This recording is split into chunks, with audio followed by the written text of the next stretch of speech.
Sahabat PLN, sekarang saya bersama Bapak Arfan Pradiansa, seorang motivator yang sudah mengisi acara rapat kerja regional Sulawesi dan Kalimantan. Pak, saya mau nanya Pak, sebagai motivator di PLN sendiri itu 70% milenial. Kira-kira apa sih untuk milenial kita di PLN, Pak? Ya, jadi milenial itu kan adalah generasi yang energik, penuh semangat, penuh kreativitas, berani mengungkapkan pendapat. Ya, jadi saya kira inilah yang dibutuhkan oleh PLN sekarang ini. Ya, orang-orang yang fresh blood gitu ya, yang penuh dengan cita-cita yang tinggi, ya, ingin mencapai yang terbaik gitu. Ya, jadi saya senang sekali kalau sudah populasinya sudah 70%. Nah, ini sebuah kabar baik bagi kita. Ya. Tetapi, ada tapinya. Ada tapi Pak ya. Ya. Kabar baik ini harus disikapi juga dengan melatih kompetensi-kompetensi yang dibutuhkan agar kita bisa bersinergi dengan lebih baik lagi. Apa itu kompetensinya? Ya, kompetensi yang terkait dengan baik teman-teman yang ada di level manajerial sekarang, generasi X, maupun dengan para millennials ini. Karena perbedaan generasi ini seringkali membuat perbedaan persepsi. Misalnya, generasi X melihat bahwa milenial ini kurang tata krama, misalnya. Padahal menurut persepsi milenial itu bukan tata krama, tapi milenial itu menyukai informalitas. Karena bagi milenials yang namanya informal itu keren, yang namanya dekat sama atasan itu keren, dan mereka tidak menganggap atasan itu sebagai orang yang harus ditakuti Dan tidak ada jarak, Pak. dan tidak ada jarak. Mereka justru pinginnya atasan adalah sahabat kita.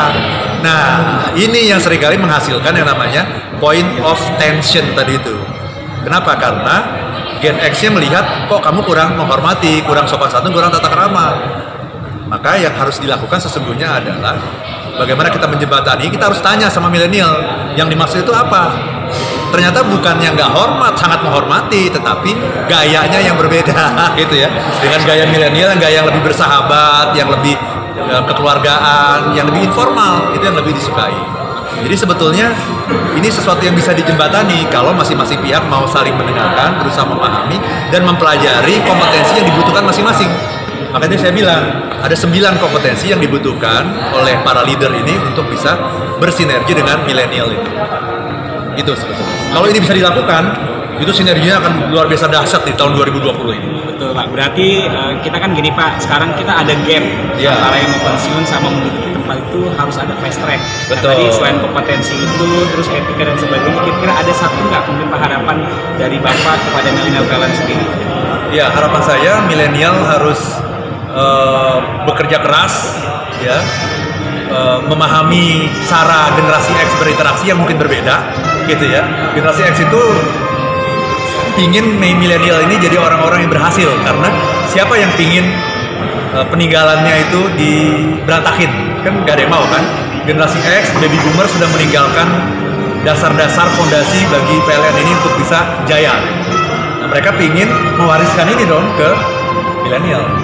Jadi pahami seperti itu, supaya milenial ini jadi tahu bahwa kalau mau sukses, maka kita harus memanfaatkan generasi X ini untuk membangun mentalitasnya millennials, memberikan semangat, transfer pengalaman, sharing ide-ide, supaya nanti kesinambungan di PLN ini bisa berjalan dengan lancar. Berganti generasi, kita semakin sukses dan bukan mengulang dari nol lagi. Baik, terima kasih Pak Arfan, dan tentunya kita berharap buat milenial juga maju terus untuk mengejar apa yang diinginkan oleh PT Persero yang kita cintai. Terima kasih Pak. Terima kasih. Ya, oke. Guys, jangan lupa like, comment, share, subscribe, dan notifikasinya. Ditunggu. Terima kasih.